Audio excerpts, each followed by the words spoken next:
आज बात करते हैं एक ऐसी जबरदस्त कहानी की जिसे सुनकर ऐसा लगता है कि अरे ये तो बस बनने ही वाली है, कोई फिल्म हो जैसे। तो कहानी की शुरुआत होती है एक बहुत ही कह सकते हैं अलग से माहौल में। एक ऐसा भविष्य जो दूर तो नहीं लगता लेकिन बहुत कुछ बदल चुका है।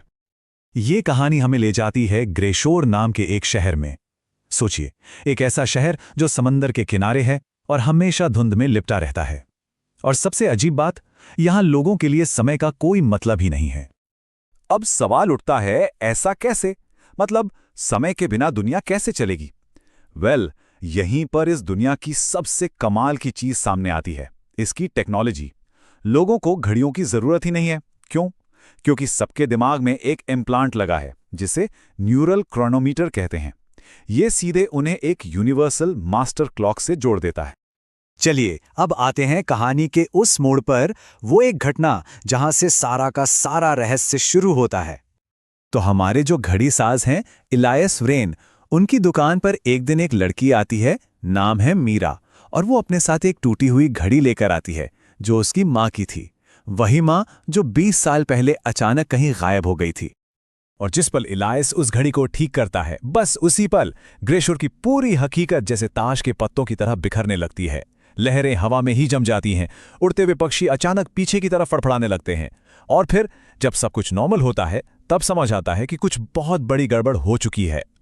ये जो गड़बड़ है ना, ये बहुत ही अजीब तरीके से असर करती है। लोग अचानक अपने अतीत के पल दोबारा जीने लगते हैं। मतलब जो हो चुका है वो फिर से उनके सामने घट रहा है। और ये असर सिर्फ लोगों के यादों तक ही नहीं रहता, अब तो प्रकृति भी अजीब बर्ताव करने लगती है। समंदर की लहरें जो किनारे पर आती हैं, वो अब किनारे से वापस उल्टी जाने लगती हैं। और सबसे डरावनी चीज, लोगों की परछाइयां उनसे अलग होकर चलने लगती हैं। सोचकर देखिए कि समय का धागा कितना ज्यादा टूट चुका है कि परछाई भी अपने मालिक का साथ छोड़ दे। जैसे जैसे इलायस और मीरा इस गुत्थी को सुलझाने की कोशिश करते हैं, उन्हें पता चलता है कि ये कोई मामूली गड़बड़ नहीं है। वो अनजाने में एक बहुत पुराने दबे हुए सरकारी राज से टकरा गए हैं। और यहां पता चलता है कि वो घड़ी असल में सिर्फ एक घड़ी नहीं है, वो 12 क्रोनॉकीज में से एक है। ये ऐसे डिवाइस हैं जो किसी की यादों को कंट्रोल कर सकते हैं। और अगर ये 12 के 12 एक साथ मिल जाएं, तो वो मिलकर समय को ही बदल सकते हैं। तो अब मिशन बिल्कुल साफ है, उन्हें बाकी की 11 क्रोनोकीज को ढूंढना है जो पूरी दुनिया में कहीं छुपी हैं। और उन्हें ये सब करना होगा इससे पहले कि पूरी की पूरी टाइमलाइन एक अनंत लूप में फंसकर तबाह हो जाए। लेकिन जवाब ढूंढते ढूंढते कहानी का सबसे बड़ा रहस्य खुलता है।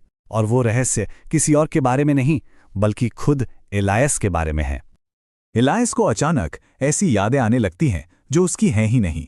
वो सपनों में एक औरत को देखता है जो उससे कह रही है कि आखिरी घड़ी की हिफाजत करना। ये सब क्या है? ये किसकी यादें हैं? और फिर एक सच सामने आता है जो सब कुछ हिलाकर रख देता है। इलायस एक इंसान ही नहीं, वो असल में एक रचना है, एक प्रोटोटाइप जिसे बनाया था मीरा की माँ प्रोफेसर लायरा सोलिन ने। और उसका मकसद था एक जिंदा एंकर बनना जो 20 साल पुराने एक पैराडॉक्स को, एक विरोधाभास को अपनी जगह पर थामे रखे ताकि समय बिखर ना जाए। तो अब कहानी अपने क्लाइमैक्स पर पहुंचती है, उस जगह जहां ये सब कुछ शुरू हुआ था, द टेम्पोरल कोर।